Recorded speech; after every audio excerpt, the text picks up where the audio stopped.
Grabe namang kamalasan yan, Tore. Ang tawag ko dyan, karma na yan. O ayon dito mismo sa kanyang post, nalock daw ang account niya sa BDO. Pero may napapansin ako dito sa kanyang post. Kasi ang sabi dito ay pinatawag daw siya sa may number na pinost niya. Tapos ang sabi daw ng operator sa kanya, "Okay, Mr. Torre, as part of the verification, how much is the balance of this account?"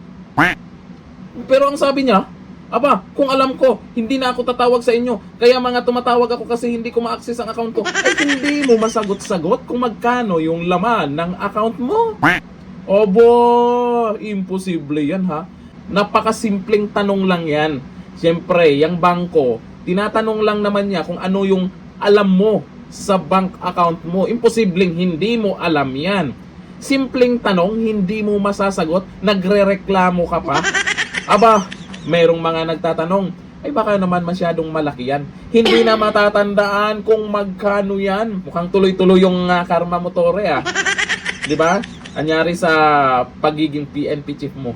Tapos ngayon, eto, nangyari sa bank account mo. Sa tingin nyo, magkano kaya ang laman ng Yamaners ni General Torre dyan sa bangko? Magkano kaya? Ito naman kasing video, stress na yung tao, in-stress nyo pa lalo. O ngayon, paano na yan?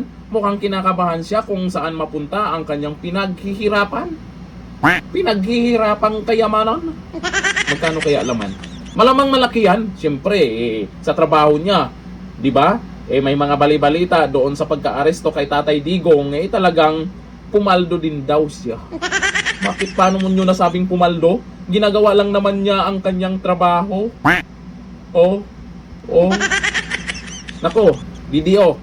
Huwag nyong galitin yan si General Torre. Baka, nako, mahilig mga ladkad yan. Di ba? O ito, basahin po natin ang mga nag-comment dito sa nangyari sa bank account ni General Torre.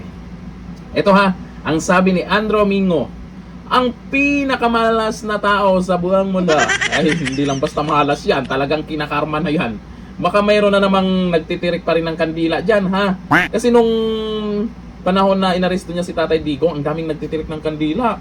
Andun yung mukha ni General Torre, kulay itim pa na kandila, dinadasalan pa siya. Ay baka hanggang ngayon tuloy-tuloy nyo pa rin ginagawa yan ha, kaya minamalas pa rin siya. O ayon dito kay Lian Tinya Orsin, aba Torre, bakit nalock ang account mo sa bank? Baka merong unnecessary transactions na hindi mo alam. Or na-hack ang information mo. Lagot, baka merong nagplanong bawiin binigay sa'yo. Naku po, may binigay ba sa kanya? Bakit kaya binigyan siya? Ano kayang dahilan? Ha? Sabi ni Milagros Rodriguez, baka naman isang maletang basura lang ang laman. Sabi naman kayo, huwag nyong ilalang.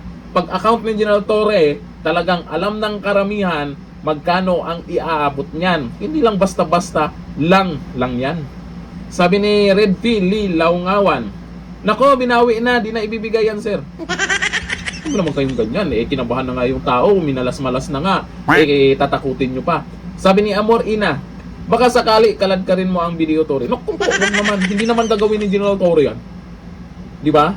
Ito namang sa video, siguro, ay may dahilan talaga sila kung bakit nailak po nila.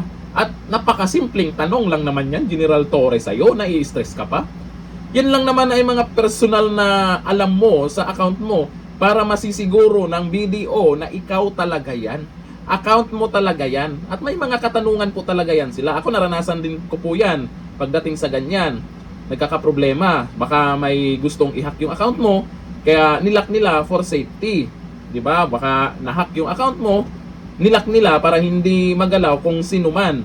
Lalo na ngayon, ay maraming mga gumagawa na ng kalokohan.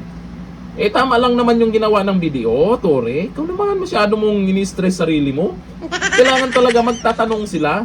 Hindi porket tumawag ka, ay ibabalik na nila. Hindi ganun-ganun yon, General Torre. Malay ba kung ikaw talaga yung tumawag? Tinatanong lang naman magkano yung laman. Magkano ba? Torre, magkano ba? Baka naman pumaldo ka rin ha. Ako nagtatanong lang ha. Hanggang dito na lang, thank you. Bye-bye.